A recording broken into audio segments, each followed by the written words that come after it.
Hey guys, I'm FatBuddyCat, and this is my Coleman CT200U. In the last video, I performed a high compression head swap. I concentrated on mechanical function to increase this engine's potential to make torque. Today, we're going to concentrate on a more physical aspect, and that is going to be the gear ratio. The jack shaft and sprocket combination that is on here right now leads to a 10-to-1 ratio. We're going to be going for a 12-to-1. So we should have a decrease in top speed, but an increase in torque. Where we still have the governor installed, and we're climbing in RPM and torque quicker, we need it to engage lower. Okay, we need to use that RPM to our advantage. What's happening right now is by the time the engine gets to its most efficient point, the ratio has the mini bike moving too fast forward. So in the woods and most off-road scenarios, you end up losing traction when you actually want it. I'm telling you, this cooler is made for working on mini bikes. My back wheel just barely off the ground. Under that tire, I got maybe what, a half inch? The entire frame is resting on it. I have the weight of the engine and the front wheel completely planted. When I start pulling this rack and the axle, I shouldn't have too much of a problem. I remember something with these.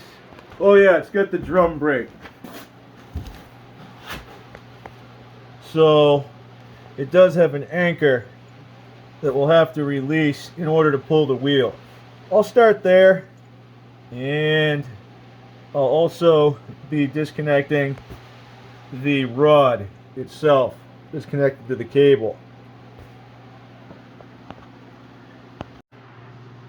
I guess it's less of a rod and more of a threaded adjuster on this thing, but hey, you know what I'm talking about.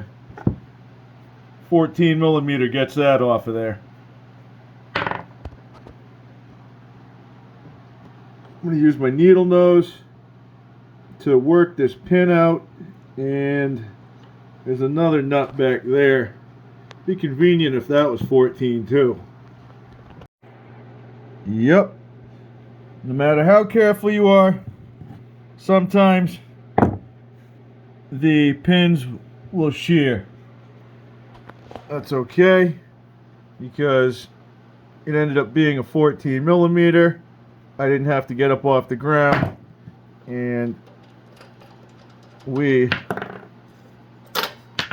are moving forward. I just gathered up my hardware, and next we will be working on the axle bolt. The nut is on the sprocket side, so the bolt is on the other side. The rack is sandwiched in between. That means we're going to remove the nut and start pushing the axle back to the right, and I'll start removing the rack, obviously from the left. I don't know if the spacers are the same on both sides yet, but I'll try to keep track of everything. That way I don't make a mistake.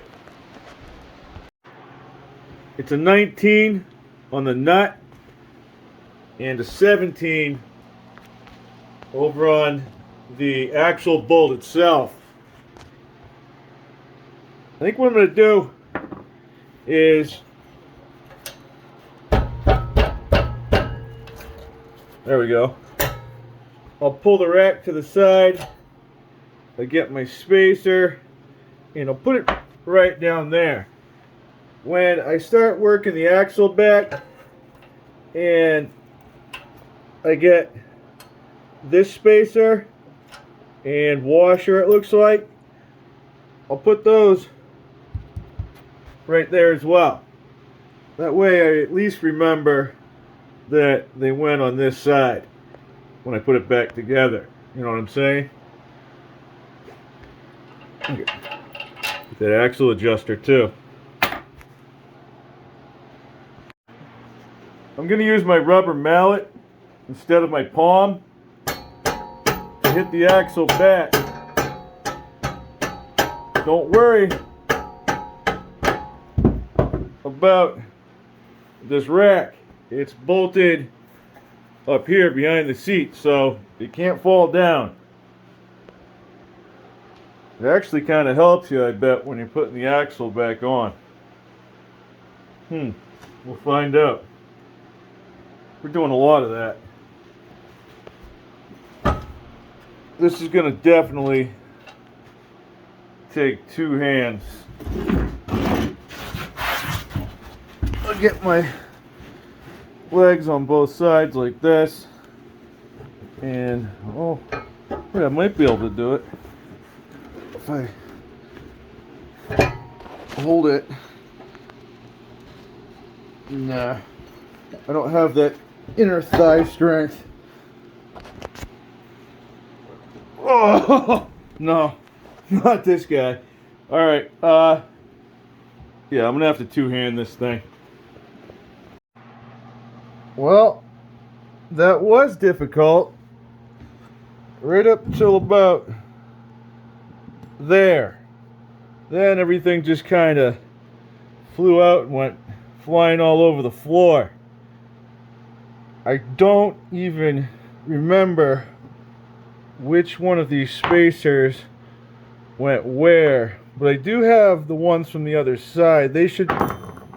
Uh-oh.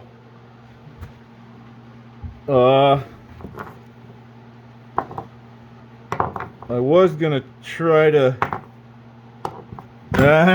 they're all the same size. It doesn't matter.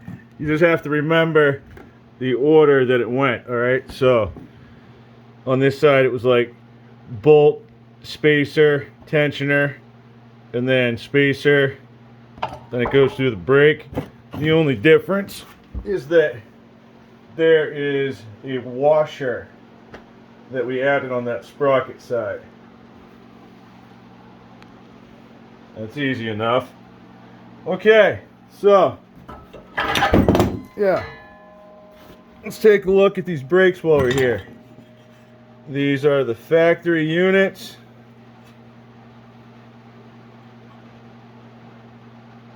Considering the year of this, I'm surprised that they haven't started to come off any place. They're probably getting close though. The glue that adheres the shoe onto these little frame pieces, it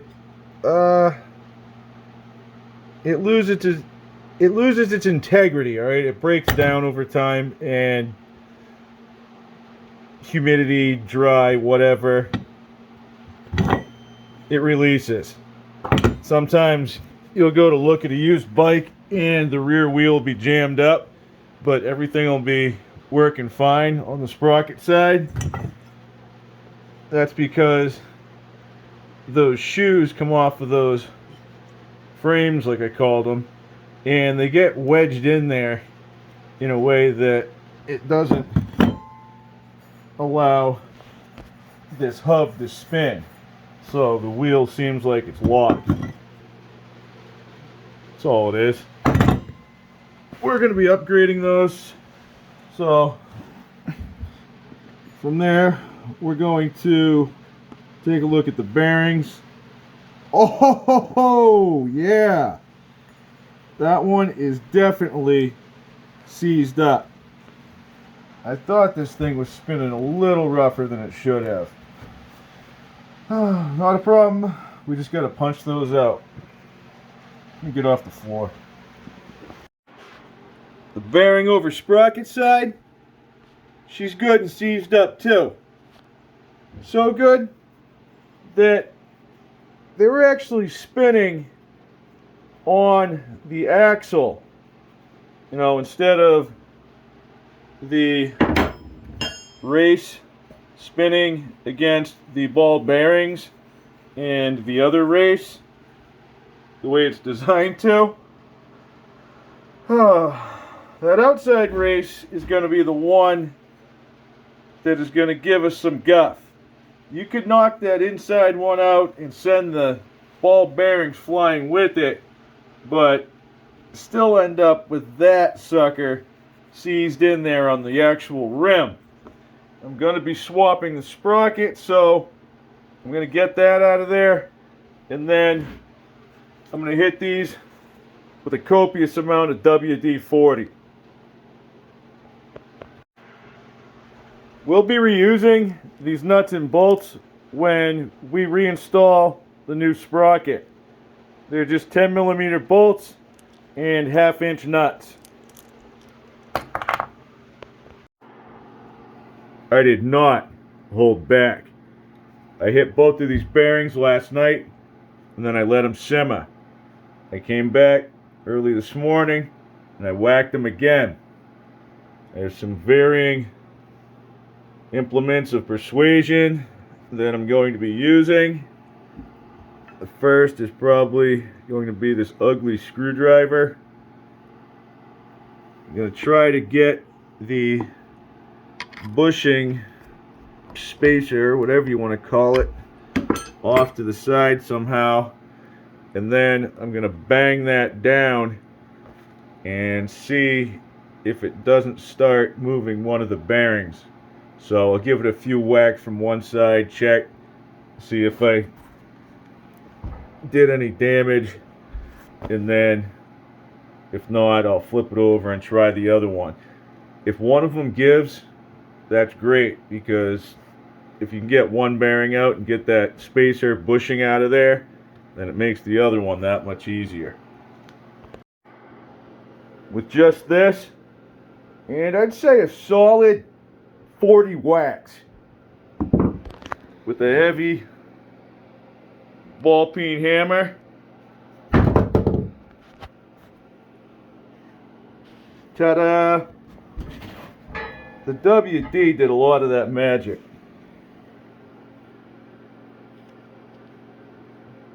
Alright, so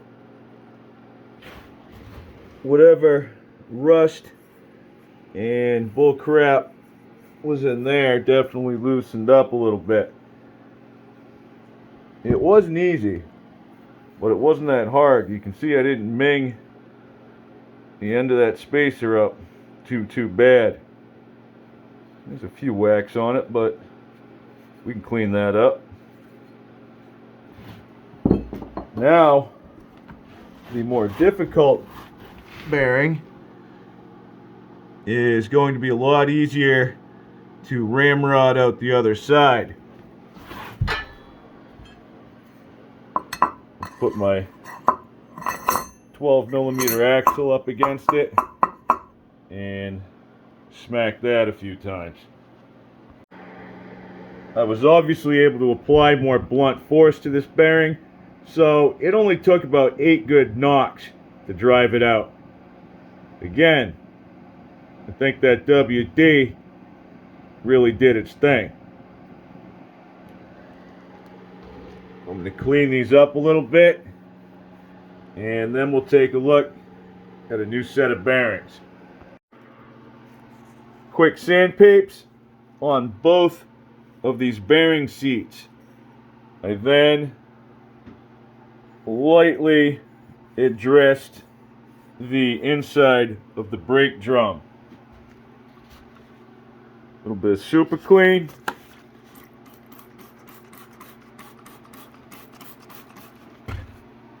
Let that sit for a minute, and I'll wipe it down and do the other side.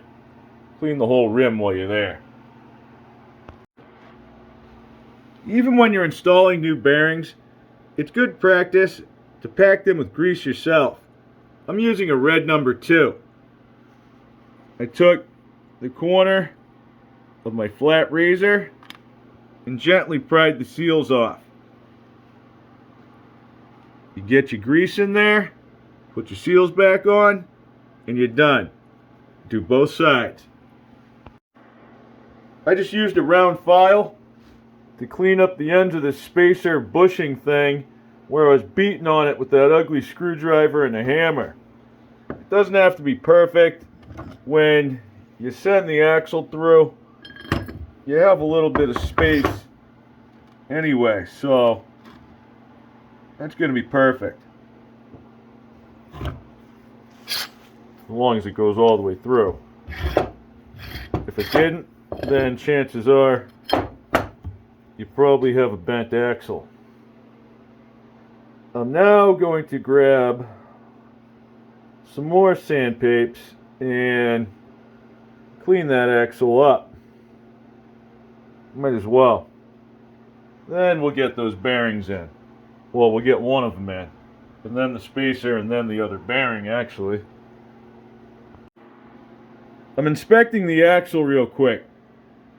I'm pretty sure it's straight, but I want to make sure that these grooves aren't too deep where the axle was rotating inside of the bearing race itself. I can barely feel them.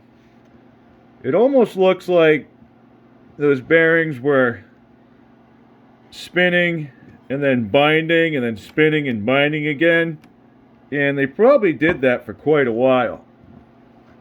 Good thing we're doing this. If those grooves got too deep, we'd be replacing the axle.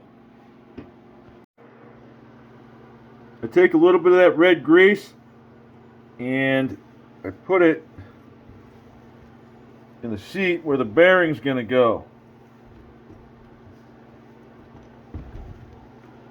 It has anti-seizing properties to it, and that will make future repairs a little bit easier. Grab one of my bearings. I'm going to place it over the hole. Make sure that it is square. I'm then going to start it with my rubber mallet.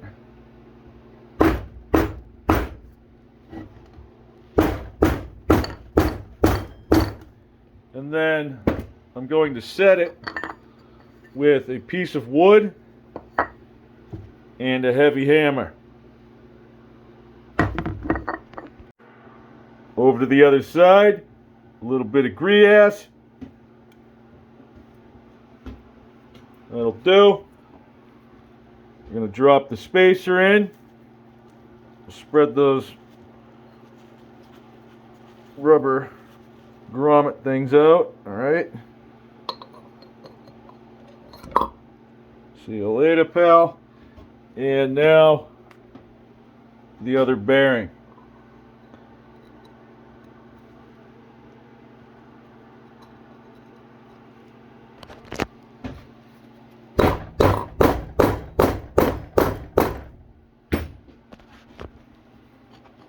Chunk of wood, heavy hammer.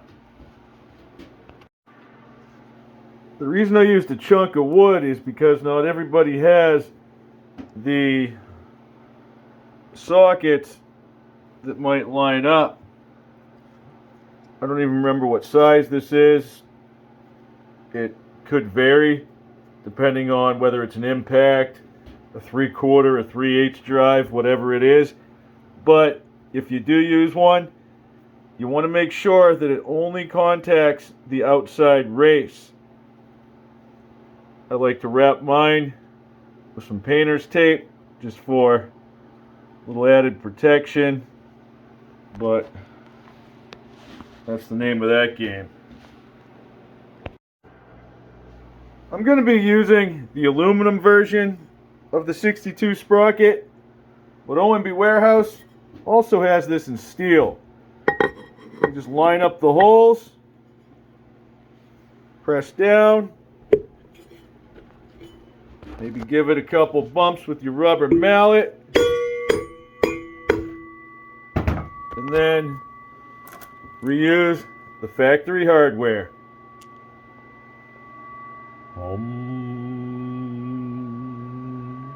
Positive vibes, man.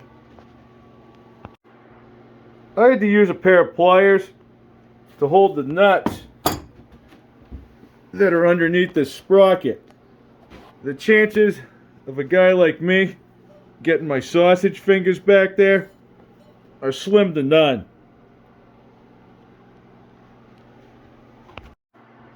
We'll put this wheel assembly down by the mini bike for now and retrieve the brake mechanism.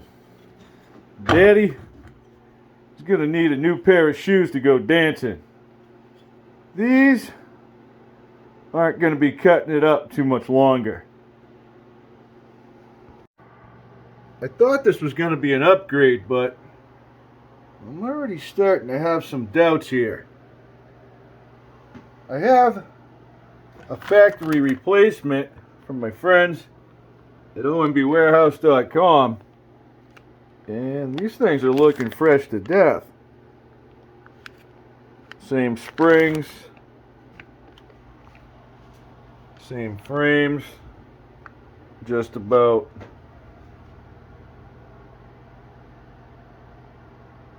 Twice the meat, but brand new condition. I could run these. The issue with these, it might not even be twice the meat. I don't know, it is pretty substantial. Like I mentioned earlier, over time, these age, and the glue that adheres them starts to let go. If I put these on, I know it'll work 100%. These EBC ones, it's like they give you two of the same shoe, and then they give you a longer spring that does an over-under instead of a direct. So it'll hook in this side and then under on the other side. I feel a little light. I mean, it is what it is. I guess the big hoo-ha here is that they're grooved and they're a little bit different material. So I guess maybe better stopping power.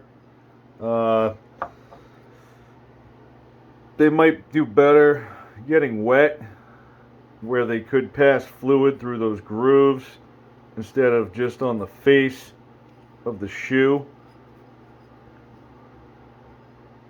I suppose it would do the same with brake dust.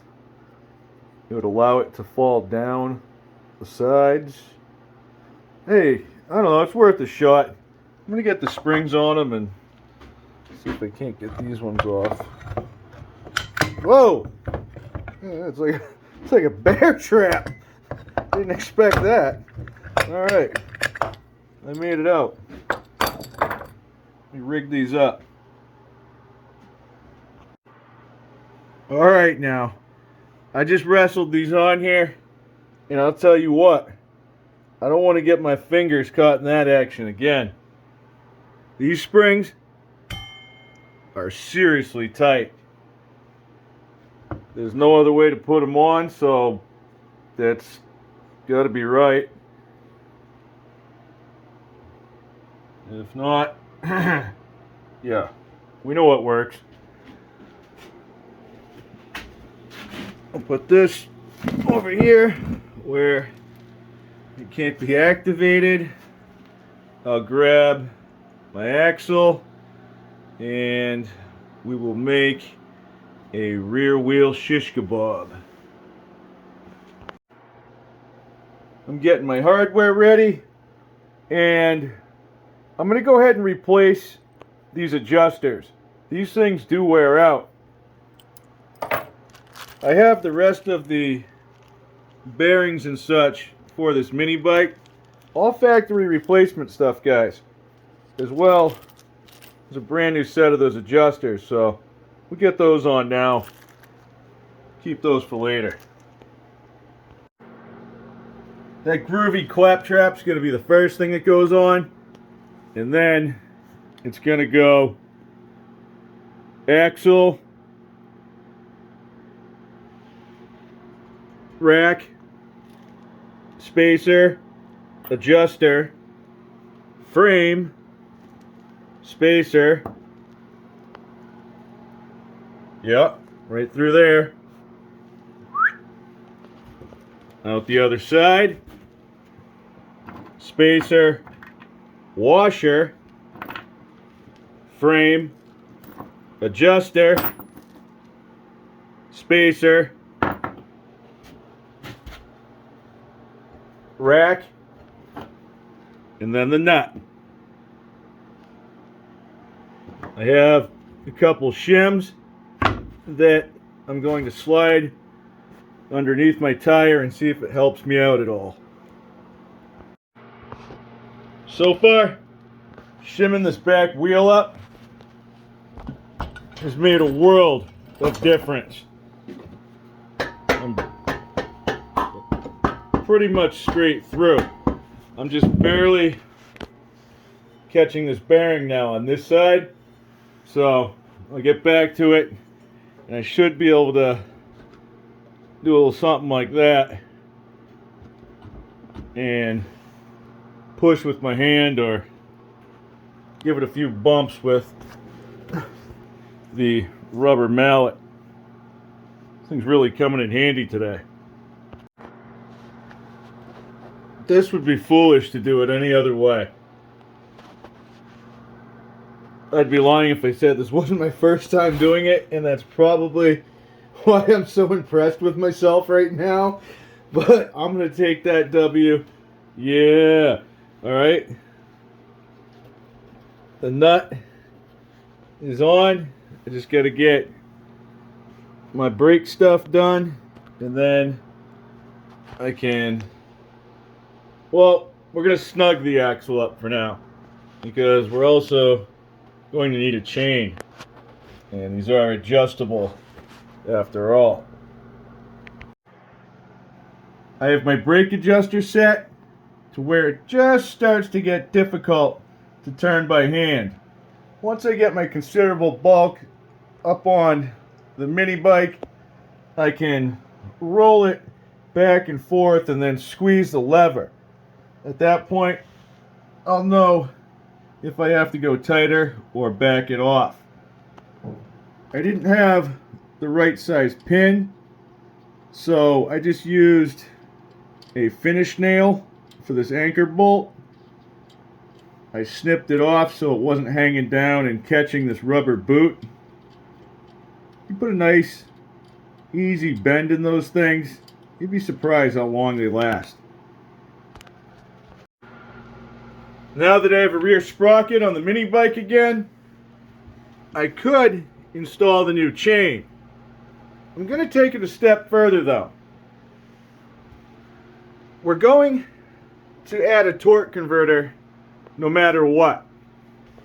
When we add the torque converter, we're going to need a riser plate that moves the engine up and forward just a little bit. That is so that the mounting plate on the torque converter clears this cross member. I actually have the plate right here. Now, if we cut a chain for this right now, what would happen? Remember? We're going up and forward. It would be too short when we do the torque converter. So I'm hoping that if we place this engine on the riser now and then we put our fancy chain on there, we could save ourselves from having to cut up a second one. from the right side of the mini bike, down below, we can access all 5 of our mounting points. We're going to be removing the engine with the jack shaft this time. Last time we removed the clutch and we pulled the engine away from the jack shaft. This time it's going to go up and forward with it. We'll see what we can do with that bracket afterwards. Say it ain't so. It's a match made in heaven, this cooler. I'm going to clean this engine plate up and we'll install the riser. I keep an old paintbrush so that I can go around and get the heavy when I'm doing stuff like this. An old rag and a little bit of super clean diluted in water. This grease hasn't really settled in yet, so it's just surface. Just douse her down a little bit. Give it a wipe.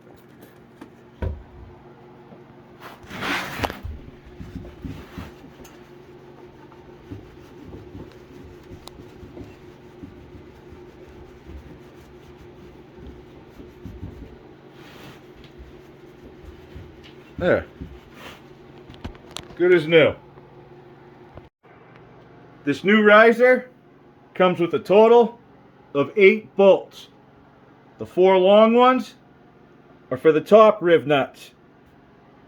The 4 short ones are for the bottom. We just take the plate and we're going to line those bottom riv nuts up with the factory slots. Just like that.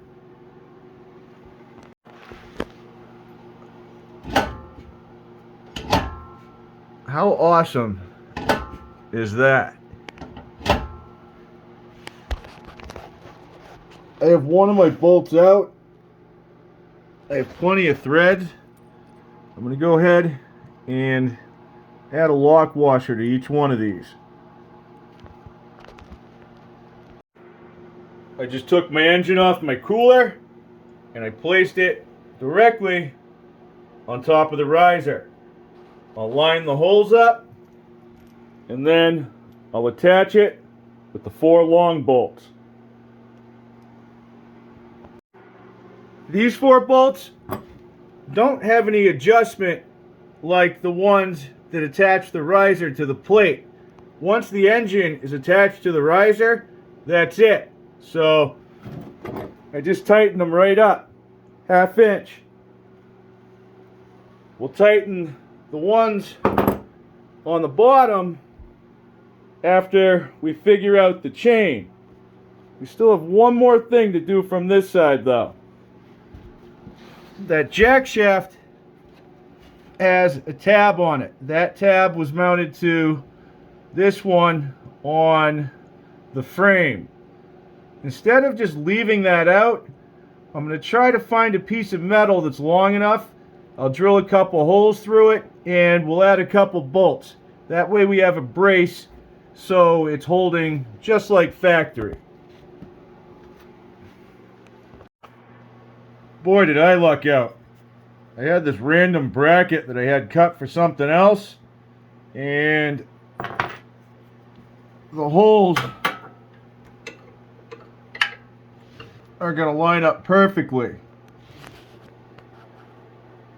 The top one is going to be a fixed position and the bottom one will be able to slide with this slot. So if you had to make a chain adjustment for tension, it can move with it. Since this tab on the jack shaft was originally bolted to the face on the frame here, I'm going to have a little jog between my two pieces. I'm going to get a bolt with some washers, and then I'll have a lock washer and a nut on the other end. That'll do it. I just used one of the factory engine mounting bolts and two of the washers.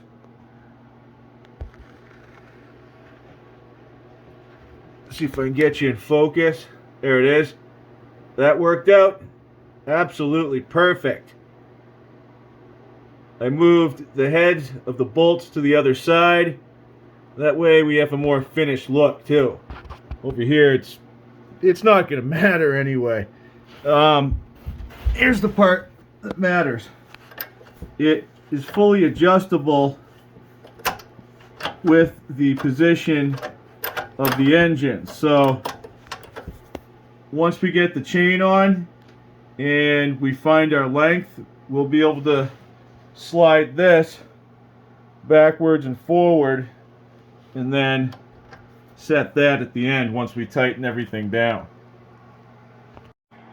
We're running DID gold on black 420 chain. This is some tough stuff. I have my engine all the way forward and I have the wheel all the way back. That way we are creating the longest loop we could possibly have between these two sprockets. We'll end up subtracting a couple so that we have some adjustability, and hopefully once we get this chain cut and on here, it will also fit when we go to use the torque converter. I loosen these bolts up here on the rack just to guarantee that my axle is all the way back. And then loop the chain over. I'm bringing this bottom up. Okay, I marked this one right here. If we pop that one out, that will be where the master goes. So we'll have to get this link to connect to this one. That means we have to recover that distance. We're going to do that by scooting the axle forward just a skosh, and then we'll do the rest with the engine. I'm going to go cut this chain. This is sort of irreversible, so hopefully I didn't mess it up. The master link is on, and so far everything is looking great. I can move the engine forward a little, and I can pull the axle back. I'm going to start with the axle. I'm pulling the axle back pretty far, but not all the way. I'm using this space in front of the adjuster to the front of the slot to gauge whether or not I have the same distance on both sides. I think I'm looking good there, so I'm going to tighten up the axle and any of the rack bolts that I loosened. I got my chain right where I wanted it, and then I tightened these 4 bolts from the bottom. Now I'm going to tighten up our brace for the jack shaft. Last thing I'm going to do is put the jack shaft cover in place. We should be ready to roll. This is going to get messy no matter what we do. I even have my muck boots on.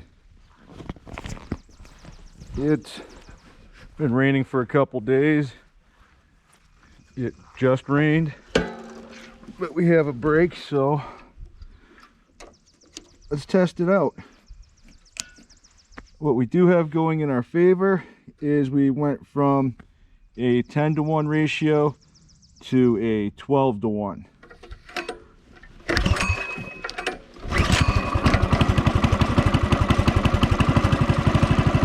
Everything else is the same. The riser plate is simply to make the torque converter installation easier after this. That really doesn't have to be on there.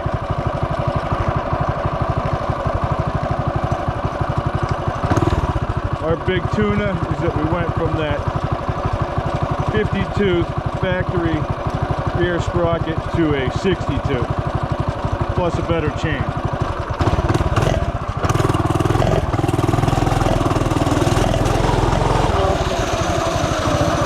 There's a little bit of vibration now when it engages, because when it engages it's doing more work, so the clutch slips a little. Once it catches, it's all there.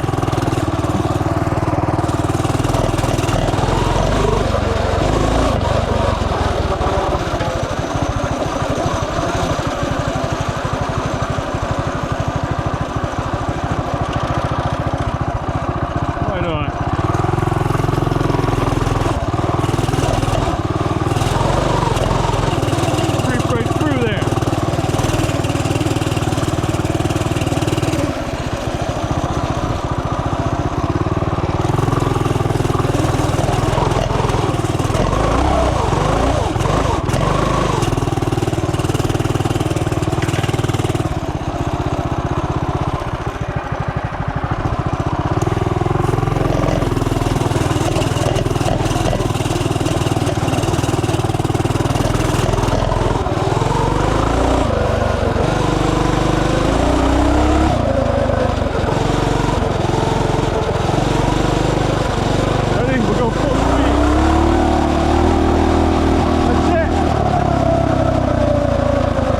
It's all torn.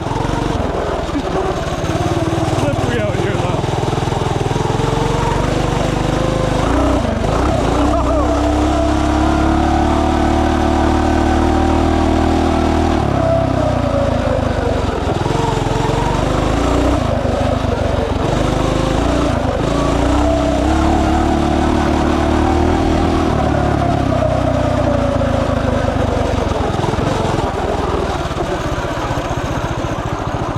Brakes work good.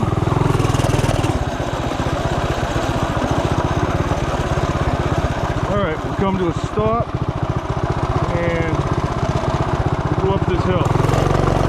A little bit of shake. Once it grabs,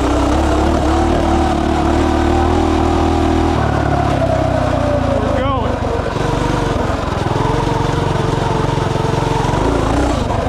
Front wheel comes up.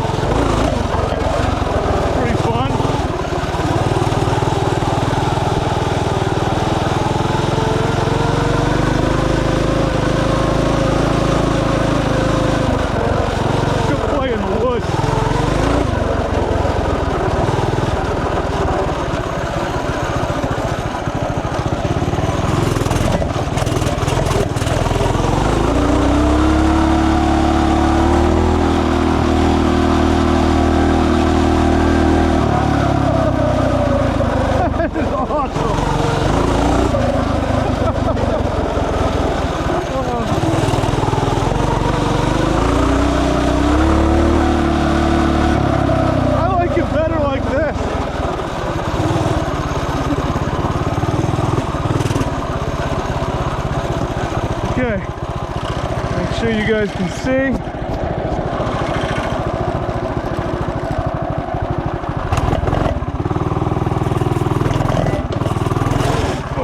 There's nothing you can do about a wet birch log. Alright, we're over that. The mud puddle.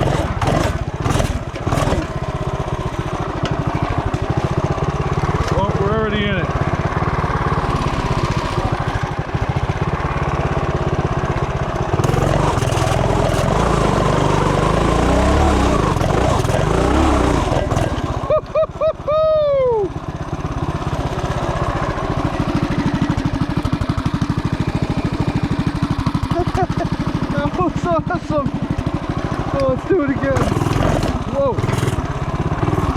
I'll knock my filter off. Okay.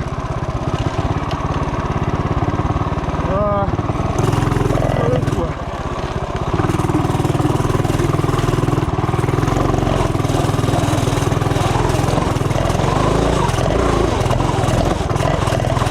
Power. Right there. As soon as it engages, it just starts spinning that back tire. Not spinning out though, it just puts the power on the ground.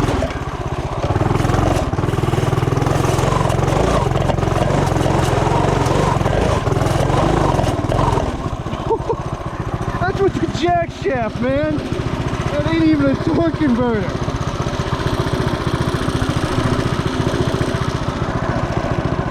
That compression helped.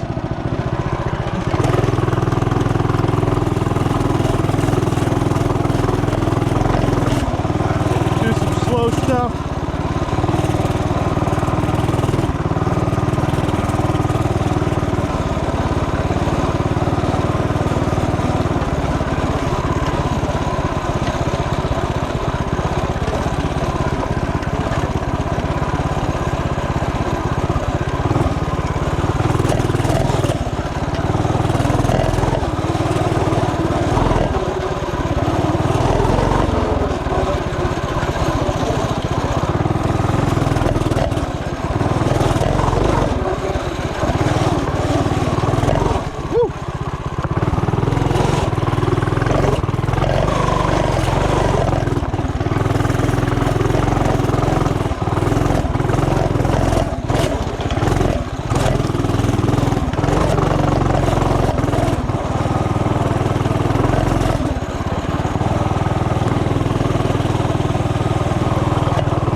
Mini bike territory. Well, it is now.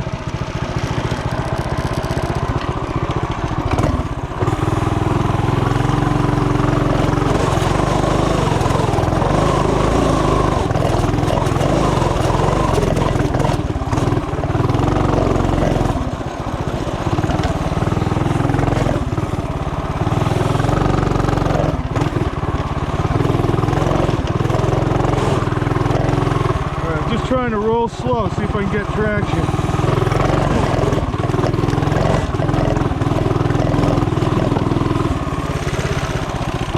Definitely. This 62th is the way to go.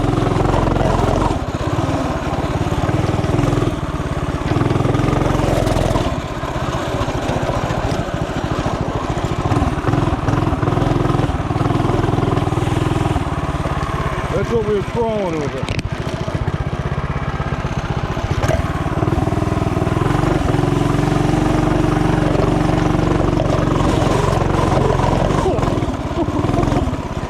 It's all over my face. All right.